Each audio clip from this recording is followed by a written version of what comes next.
문화를 이렇게 나누어 보면 날로 먹는 문화가 있고 익혀서 먹는 문화가 있고 또 발효해서 먹는 문화가 있다고 합니다.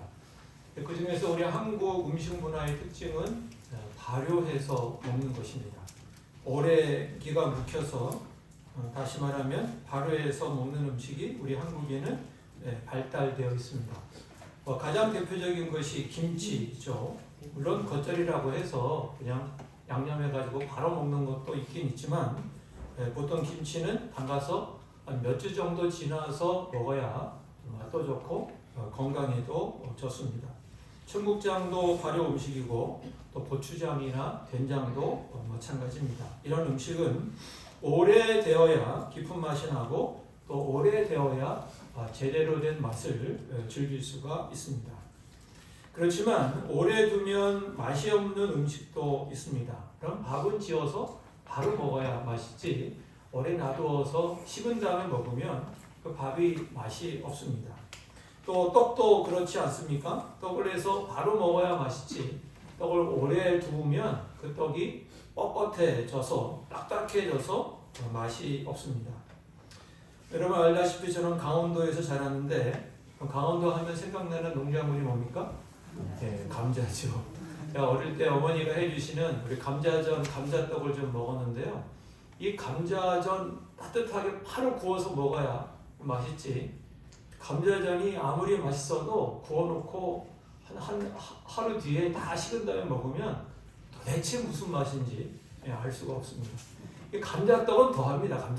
감자떡은 해서 바로 먹어야 그나마 좀 맛있지. 감자떡을 다 식은 다음에 먹으려고 하면 먹는 것이 좋지 않고 아주 고통스러운 일이 바로 이 감자떡, 식은 감자떡을 먹는 것입니다. 바로 먹어야 맛이 있는 음식을 여러분 오래 두면 그 음식은 발효되는 것이 아니라 부패됩니다. 그래서 냄새나고 곰팡이 나고 그리고 썩게 되는 것이죠. 여러분 이런 그 음식 문화는 우리 영적 생활에도 마찬가지입니다. 우리 영적 생활에서도 어떤 것은 좀 오래 묵혀두면 맛있는 것이 있지만 어떤 것은 오래 두면 부패되어 버리는 것들이 있습니다. 하나님께서 원하시는 사랑, 또 용서, 인내, 또 평강, 기쁨 이런 것들은 오래 묵히면 묵힐수록 그 맛이 나고 세상에서는 전혀 맛볼 수 없는 그런 맛이 나는 것입니다. 그렇지만 여러분 죄는 오래 두면 발효되는 것이 아니라 부패됩니다. 죄는 오래 두면 썩게 되는 것이고 또 곰팡이가 나는 것이고 나쁜 냄새가 진동합니다. 여러분 죄는 그 자리에서 바로 해결해야 합니다. 죄는 오래 간직할 것이 결코 아닙니다. 죄를 오래 두면 우리 영적 생활이 무감각해지고 딱딱해지고 경직되고 무뎌져서 돌이키기 어려워지게 되는 것입니다. 우리가 오늘 읽은 본문 말씀에 보면 하나님께서는 호세아 선지자를 통해서 그 당시 북이스라엘의 오래된 죄를 말씀을 하고 있습니다. 우리 호세아서 10장 9절 상반절 말씀 함께 읽겠습니다. 시작. 이스라엘아 내가 기브아 시대로부터 범죄하더니 지금까지 죄를 지는구나. 여기 나오는 기브아 시대는 사사 시대를 이야기하고 있는데요. 사사 시대가 연도가 지금 측정하기가 쉽지 않은데 우리 학자들은 보통 약 주전 한 1200년 정도로 생각을 하고 있습니다. 그리고 지금 호세아 선지자가 북이스라엘 사람들에게 말씀을 전한 시기는 약 주전 700년 정도로 보고 있습니다. 그러니까 지금 기브아 시대부터 지금까지 죄를 짓는다 하는 얘기는 주전 1200년 전부터 주전 700년까지 500년 동안 그들이 계속해서 죄를 지고 있다고 하는 것을 그들에게 얘기하고 있는 것입니다. 여러분 한 사람이 오래 살아야 100년을 삽니다. 그러니까 대를 이어서 계속 죄를 지었다는 것이고 그 죄를 그 다음 아들에게 손주에게 물려주면서 계속 죄를 지었다고 하나님께서는 호세아 선지자를 통해서 그들에게 경고하고 있는 것입니다. 그러면 그들은 어떤 죄를 그렇게 오랫동안 지었을까요? 호세아 10장 10절 말씀해 보면 이렇게 우리에게 말씀하는데요. 같이 읽습니다. 시작. 내가 원하는 때에 그들을 징계하리니 그들이 두 가지 죄에 걸릴 때에 만민이 모여서 그들을 치리라. 오랫동안 반복적으로 구약 이스라엘이 죄를 지었는데 그 제목이 하나님께서는 두 가지다 이렇게 얘기를 하십니다. 그 두 가지 죄가 무엇인지 오늘 우리가 읽은 본문에는 나오지 않지만 호세아서 전체를 쭉 읽어보면 그 두 가지가 나옵니다. 하나는 뭐냐면 그들이 하나님을 떠나서 우상을 섬겼다라고 하는 것이고, 두 번째 죄는 뭐냐면 하나님이 원하시는 공의와 인애의 삶을 살지 않았다고 하는 것입니다.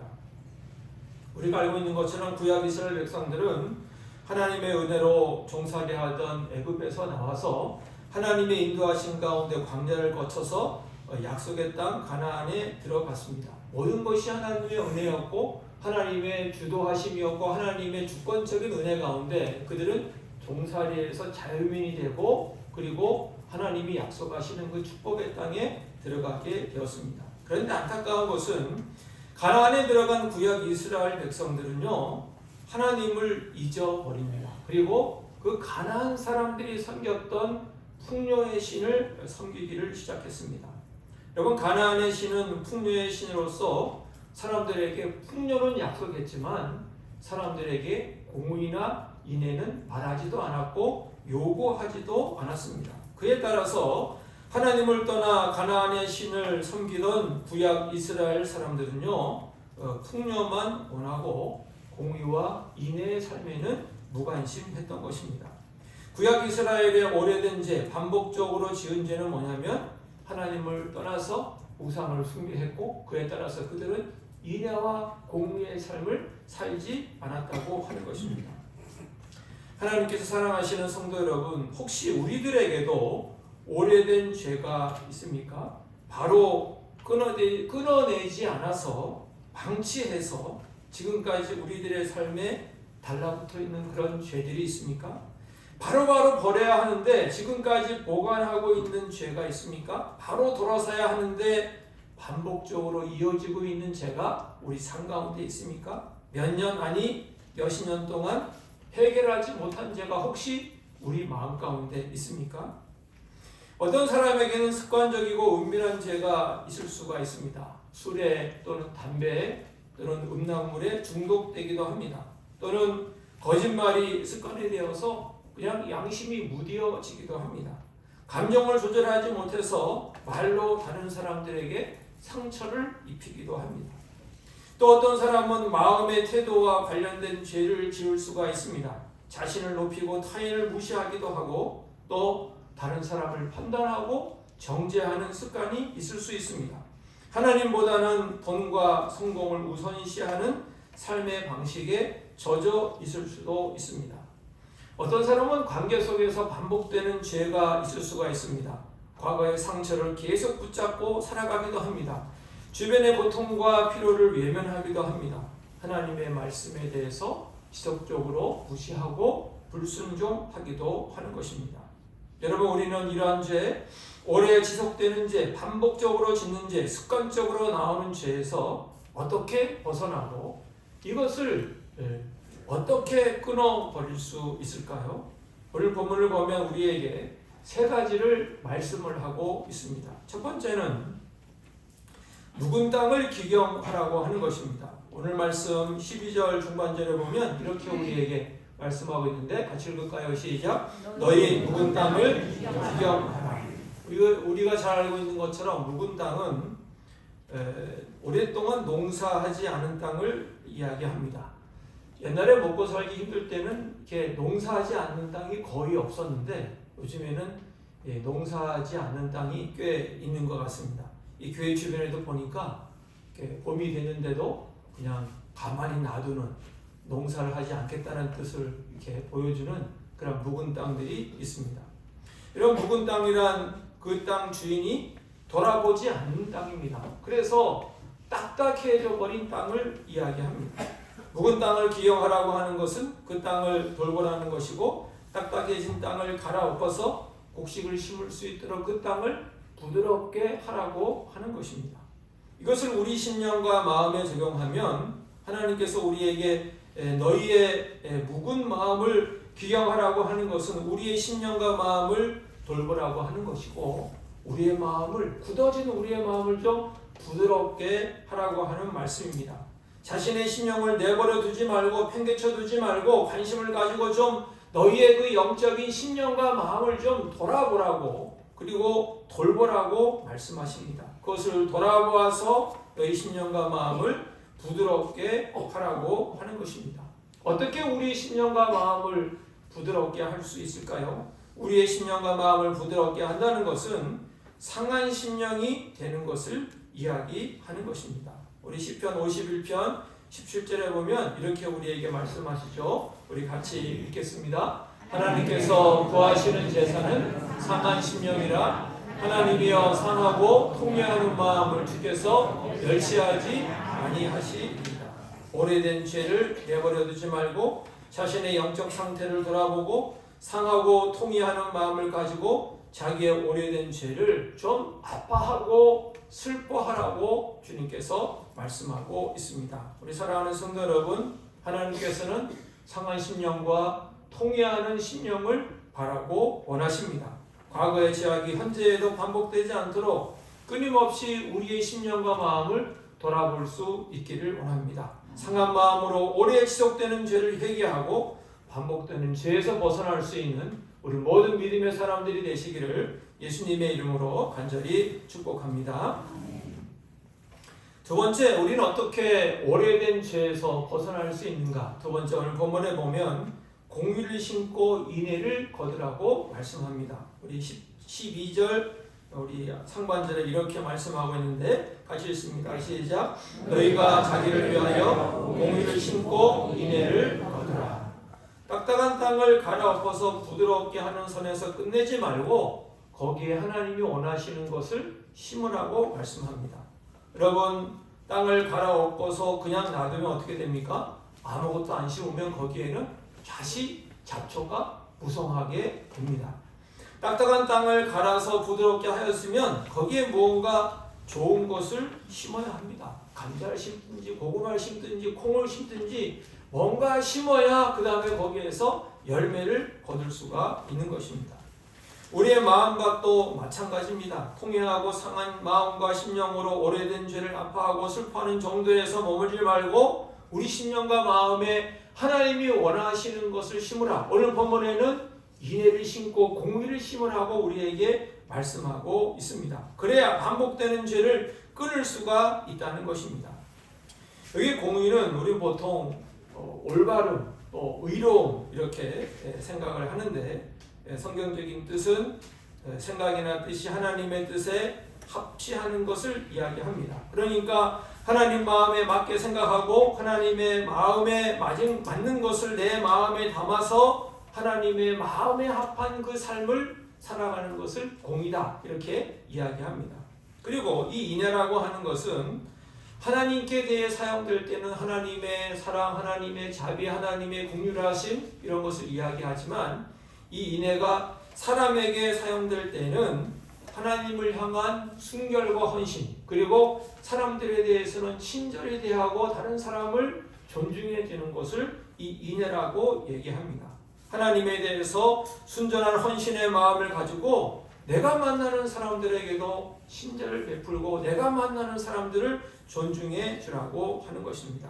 사랑하는 성도 여러분, 우리의 마음밭을 갈아엎어서 공의와 인애를 심을 수 있기를 원합니다. 여러분의 심령에 방황 대신 헌신을 심고, 미움 대신 사랑을 심고, 복수 대신 용서를 심고, 거짓 대신 진실을 심고, 상처 대신 치유를 심고, 교만 대신 겸손을 심고, 무시 대신 존중을 심고, 불순종 대신 순종을 심으시기를 우리 주 예수님의 이름으로 간절히 축복합니다.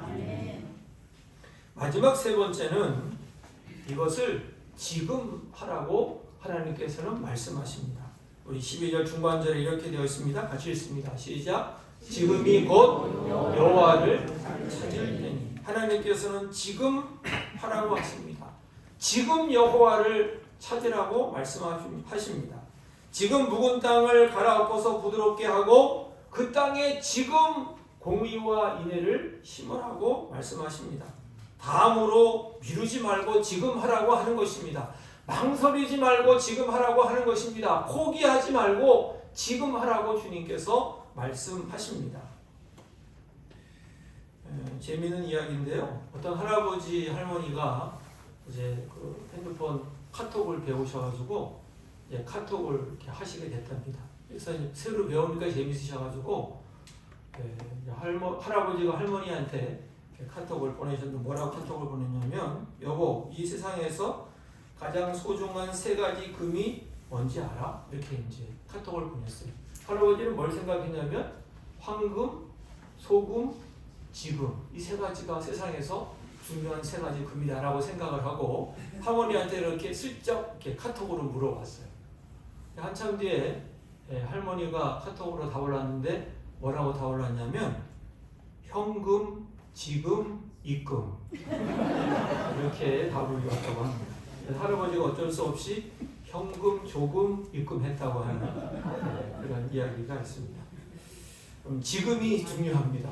황금도 중요하고 소금도 중요하고 현금도 중요하지만 입금도 중요하지만 뭐가 중요합니까? 지금이 중요합니다. 하나님은 지금 해라. 지금 해라.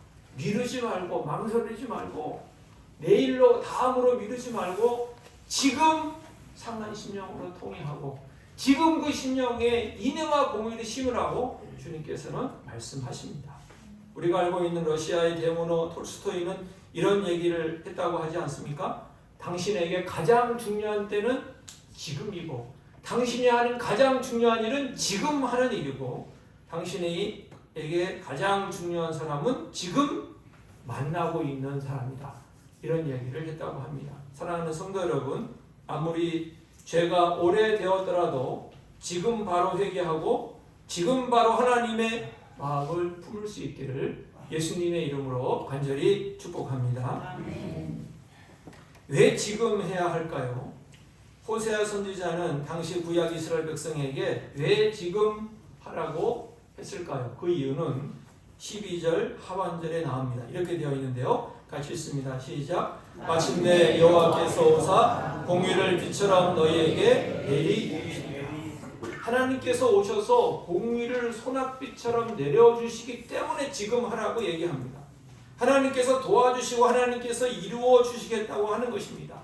여러분, 사람이 땅을 갈아엎어서 공의와 인애를 심는다고 할지라도 사람은 연약하고 사람은 부족해서 실패하고 넘어지고 또다시 죄의 길로 돌아갈 수 있습니다. 하지만 지금 하면 하나님께서 도와주신다는 것입니다. 지금 하면 하나님께서 공의를 빛처럼 내려주셔서 너희로 하여금 오래된 죄를 끊고 거기에서 벗어날 수 있도록 주님께서 붙들어 주신다고 말씀하고 있습니다. 그래서 성경은 지금 해라 이렇게 우리에게 말씀하고 있습니다. 오늘 우리는 왜 지금 해야 합니까?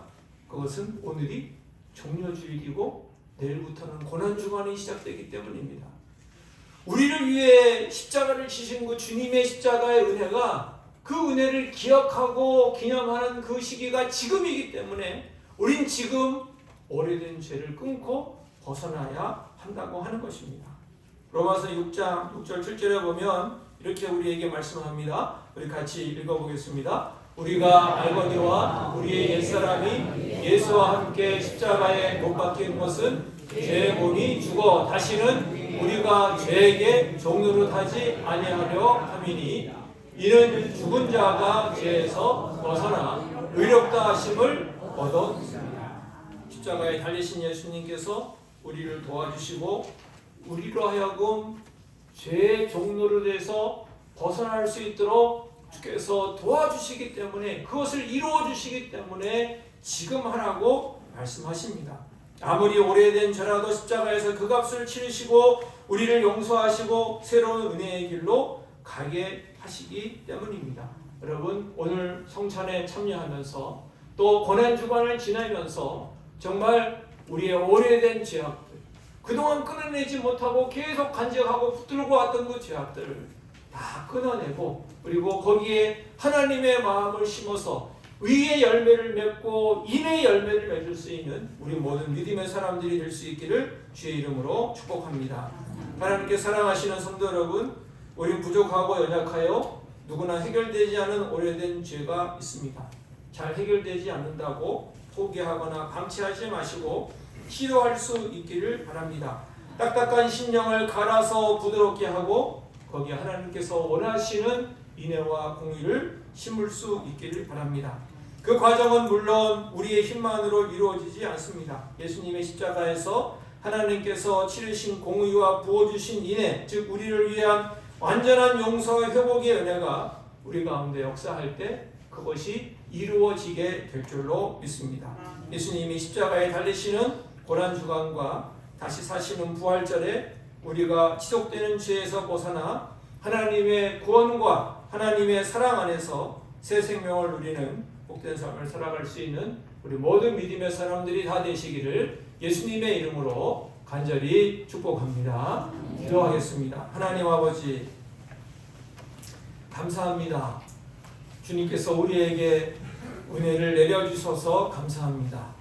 특별히 예수님의 십자가의 은혜를 우리 가운데 내려주셔서 죄의 종로에서 벗어날 수 있도록 주께서 도와주셔서 주님 감사합니다. 이제 하나님 우리가 오래된 죄에서 벗어나고 그 죄를 끊어버리기를 주님 원합니다. 상하고 통회하는 심령으로, 그리고 이제는 우리의 마음속에 주님 원하시는 것을 심어서 열매를 거둘 수 있는 믿음의 사람들 되기를 원합니다. 결단하고 지금 나아가기를 주여 원합니다. 하나님 우리 위에 은혜의 손아귀를 내려 주시옵소서. 공의의 손아귀를 내려 주시옵소서. 인애의 손아귀를 우리에게 내려 주시옵소서. 그리하여 구원과 주님 주시는 새 생명의 축복 가운데 살아가는 저희 모두가 되게 해 주시옵소서. 예수님의 이름으로 기도하옵나이다.